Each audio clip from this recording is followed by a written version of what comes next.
Welcome back to Flint Creek Transport. My name is Justin. Can you see me now? Check out this new hoodie we got, Carhartt hoodie.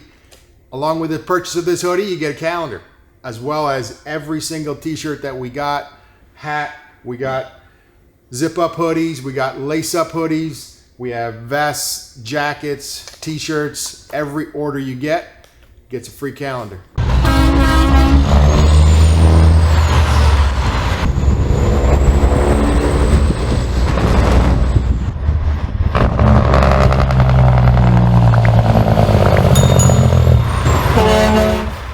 Welcome back to Flint Creek Transport. My name is Justin. Yeah, I got to show you this rig again. It's back. The guy had it down in Georgia. He was running in the south for a couple weeks. It is almost done on the inside. The guy's coming this weekend to wrap up some of the panels, and I'll show you guys that truck. So it's pretty cool on the inside. Definitely pretty cool. And if you were paying attention in the last video, Trevor also picked up a trailer when he was out picking up that truck. So our last green truck that we picked up, also we purchased a trailer, and I'll show you guys that trailer. Well, here it is. This is a 2015 Great Dane with the carrier unit. I know you guys might be like, Justin, why don't you buy a new reefer trailer like you buy all your other trailers or a lot of your other trailers? Well, we don't do enough of reefer work. These reefers are not running all the time. So maybe 6 months out of the year are they getting used. Not only that, the stuff that we're hauling is only 80,000 pounds. So the stuff that we're hauling on our walk-in floors is 100,000 pounds. That stresses out or we're grossing 100,000 legally with our permits. That stresses out the trailers a lot more.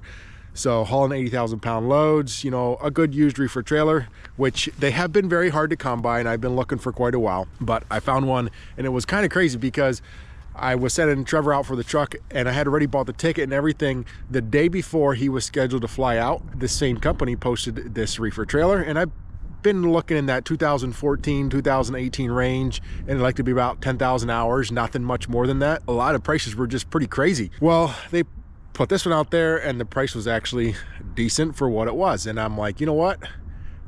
If he gets out there, I'll let him make a call. He knows these things probably better than I do. He can check them. He can check it out, and I'll let him go through it. And so I called them. They were like, yeah, they'll get this thing prepped. He went through it. He liked it, and so he brought it back. Obviously, it is not perfect. It's what, 6, 7, 8 years old. But there's a few things that we want to do to it. Not a lot, but we'll get this thing running and on the road. It's pretty straight. It's got a couple dings, a couple scratches here and there, but like I said, you know, for the year and the price, I was happy. Obviously a 53 footer. You could say, I think the truck that was pulling it, I don't know, I don't think it was our truck, but looks like oil maybe or something.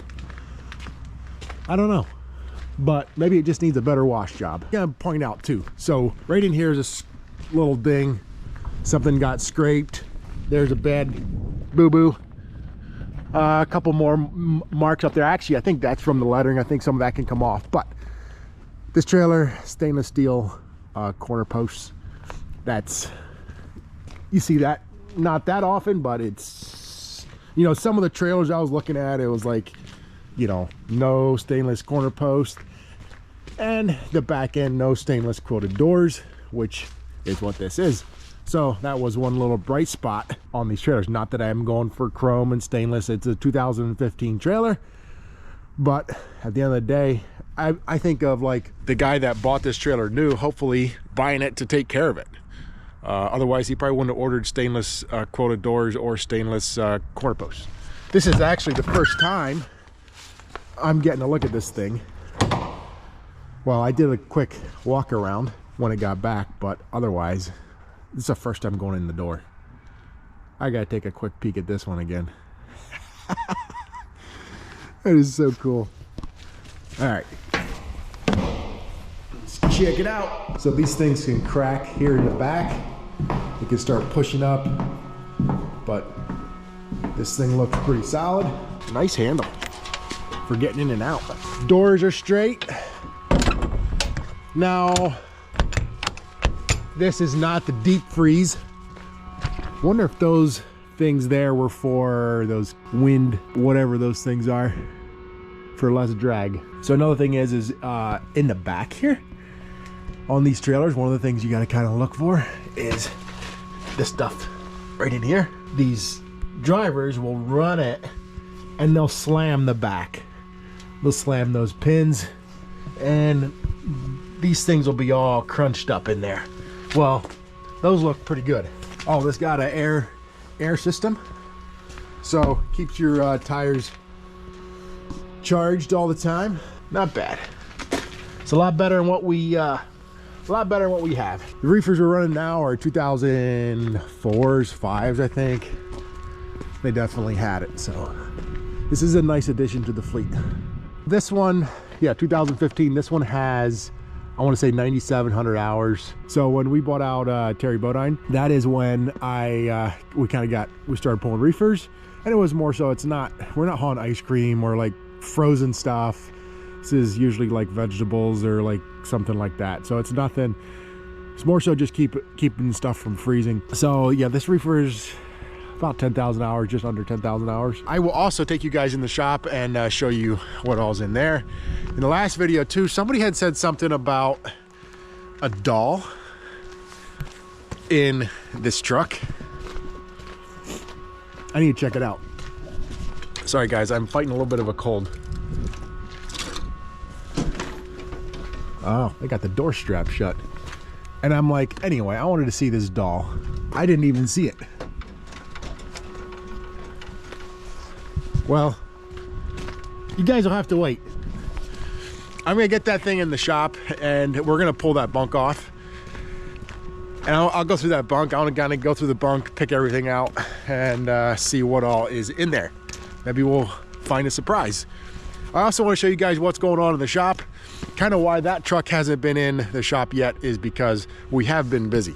And I'll show you why we've been busy. So, let's head in there. Obviously, you know, this thing, right? My green truck, they adjusted the top end. There was a spring broken in the Jake brake. And it was stuff that Trevor noticed on his way back. Just some things, minor things, thankfully. They're gonna work on, or they're getting that wrapped up.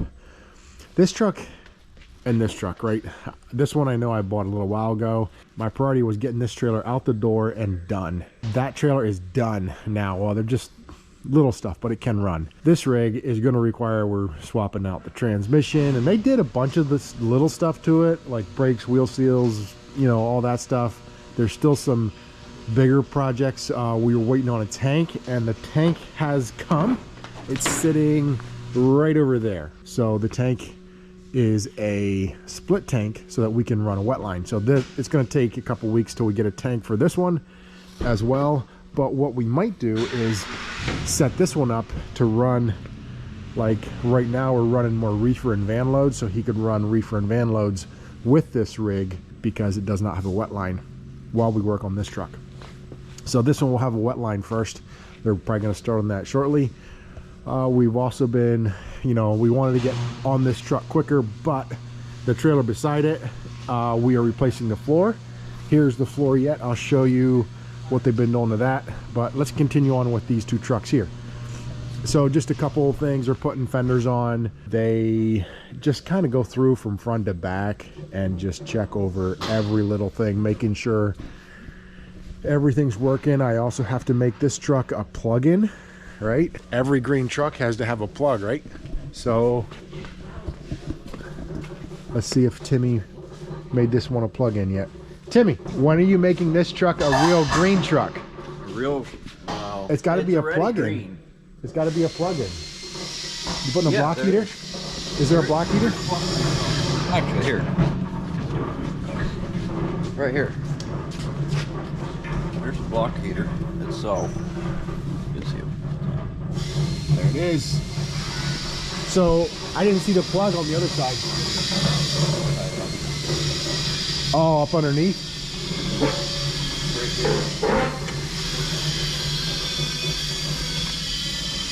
Oh, I got you. And it's probably all like that because they don't even use it in the South. They never needed it. It's another way you can tell when a truck is from the South. All right, cool. So this truck is already a plug-in. How did I miss that? Guys, what I mean by a plug-in is a block heater keeps the engine warm. the oil, lets it start easier. Got to do that for these northern vehicles, northern trucks.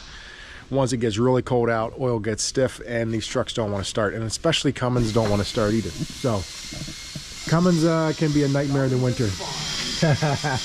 This truck had a factory visor on. You can see that bolt up there. So they are just checking, making sure everything's sealed.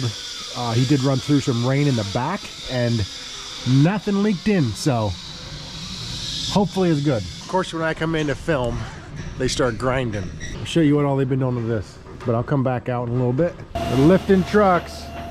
Guys are busy here. So I'll get around and I'll show you this truck. We had a little issue with this one. This is the truck 130. This is the one that we're selling. Got the lettering taken off. This was kind of a spare truck for the last maybe month.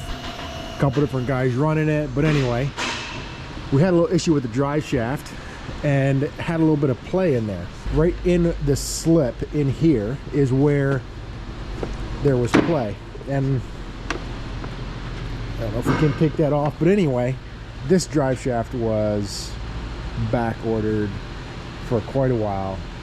We were able to get one in like a week, but it was expensive. But anyway, that fixed the truck, and now this truck is going out. So the guys got it cleaned up and ready to go. All right, and now I'll show you what's going on with this trailer.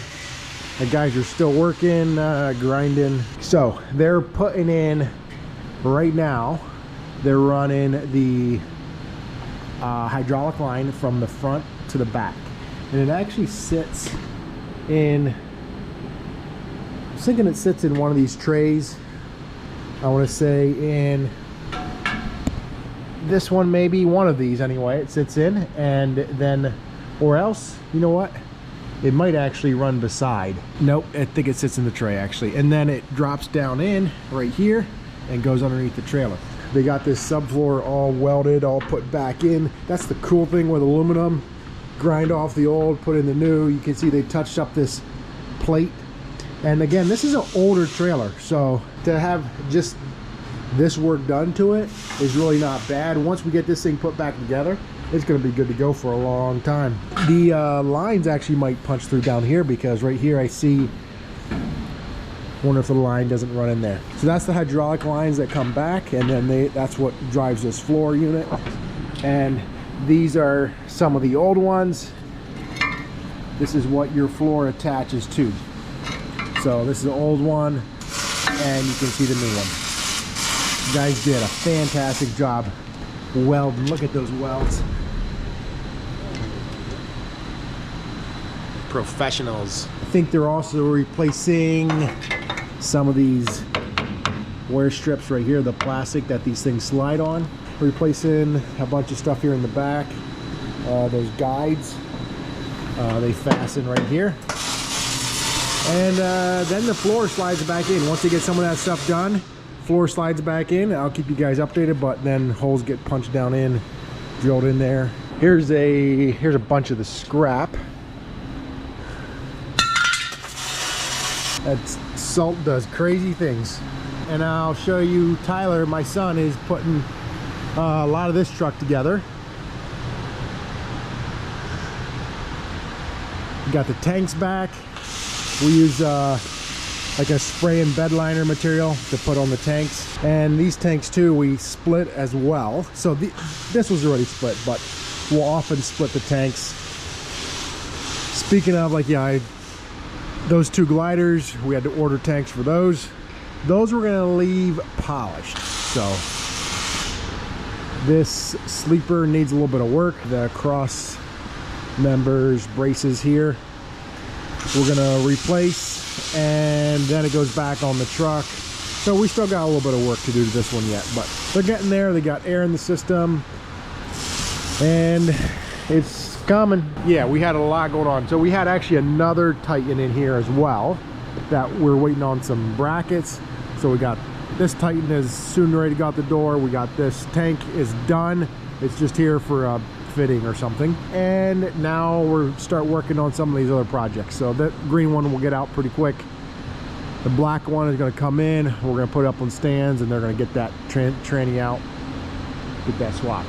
So gives you guys a little idea what's going on. But when we get the time, that black truck, hopefully the next week or so, we'll get that thing in here and we'll get that sleeper taken off and put it right in here. There's a reason I'm taking that sleeper off that truck. Now, I'll tell you later. And Timmy has some Cummins parts he wants to show me. Remember we were talking about the Jake brake on this truck? What is this, truck number 153? Four. Truck 154. What do we got? Saved them for souvenirs. Anyhow. You put them on your key ring? You guys ready for some schooling? This is above my pay grade. Not gonna lie. So Timmy, show us the new one. Okay, so the new one looks just like that. Now the old one, which is in my hand, looks like that. So the inside is gone. The inside piece, which is right here, and is supposed to sit in here just like that, came out. So in this hole where this thing sits, it basically sits down on the bottom until it's given oil pressure. It is pushed up like this, and if you look in there, you can see there's a journal in there, and the groove is cut in here to leave the oil flow over to your Jake solenoid. And what happened was, when that came up, this broken piece that I slid in here would sit down in the bottom, and it would fight as it went down over, making the Jake stick on. So it was like it would continue to run. Yeah, it would hold oil pressure to it for a little bit longer than it was supposed to. And that's what it was doing for you, Trevor? Mm-hmm. Yeah, well, what he found in there is pretty much explaining what was going on the way home. Cummins usually have a good Jake brake. It was working well when it was working. The question I have is what causes this? Just wear. Out of adjustment. Out of adjustment? Out of adjustment, and that piece. Well, high RPMs? I'm not sure on that one. That one there could have been, I don't know. These might be just pressed in there because it doesn't look like it really broke. Interesting. So I can get on the CB right now and I can talk everything I know about Jake brakes, and I can educate other people, right? I don't know if I'd take that knowledge, but you can try. You want to go off my knowledge on Jake brakes? There's some days I wouldn't go off my knowledge on Jake brakes. That's why we have the books. There you go. Good for you. All right, you guys have fun. You guys forgot to show what? This guy here was also damaged. What's that? This is the slave piston from the back side of these things. That's what those pieces that he was saying pushes on. Gotcha. So on the bottom side. Yeah, those two pieces work together. There you got it, guys. So truck 130, I want to show you real quick. Truck 130 is a truck that we're selling locally. If you guys want to purchase this truck, you're more than welcome to. I'll be straight with you. This truck has been a good truck for us. It has under 400,000 miles, about 383, somewhere in there. Still has warranty on it through June, or 400,000 miles, whichever comes first. That engine has been a fantastic engine for us. We did replace some injectors in it though. That's it. Otherwise, I'm getting rid of this truck because I do not like all this emission stuff, right? So we're here in upstate New York, and you could start having corrosion issues and things like that. The rest of the truck, I love. It's got disc brakes, it's got a wonderful cab. I mean, everything else is great with this truck. It's just this emission stuff. And I don't want to deal with emission stuff. You know, stuff starts rusting out, whatever else you have, check engine light, this, that, whatever. I don't want to deal with it. So this would be even a better truck if somebody took this thing and deleted it. Totally just deleted it, get rid of everything. The thing is, I got too many trucks on the road. I got too many homes that I'm feeding. I'm not gonna risk it. I know there's guys out there that do it, and I'd rather not. because not only that, I have to do it to just one, I got to do it to a lot of trucks. So that's why I'm kind of selling this truck. I am looking for another day cab glider. Again, if you guys are interested, regional, international, talk to Jason Corella. He could sell you this truck. Maybe it's sold already. Interior got a full gauge package. It's spec'd out very nice. 373 ratio, 13-speed transmission. It's got a nice little gap here. I spec'd it out myself, so no complaints. If I had to buy another truck like this, there is really only one thing that I would change. If I was ordering another day cab, I would tell the dealer I want the exact same thing. The only thing I would get different is the ratio. The rear end ratio, I would change from a 373. I would change that to minimum. The highest I would go is a 355. I would probably do maybe even 336s, but 355s, it would probably be key for a day cab. If I was getting a sleeper truck going over the road, 336s is the very highest I would go. I'd probably do like 320s or whatever. But that's the only thing I would change. I mean, if I can get rid of the engine, yeah, I'd change all that too, but I don't have much choice. So more than likely, guys, this will be one of the last times you're seeing this truck on our channel. But I get to look over instead of this truck. When I think of what comes after, right after the emissions, and I know it's been a good truck, but I get to flip over to this truck. This beautiful green machine over here. I know I'm going from blue, and I wish this truck was blue, but maybe the next glider, maybe the next one. All right, guys, thank you for watching. We'll see you in the next one. Peace out.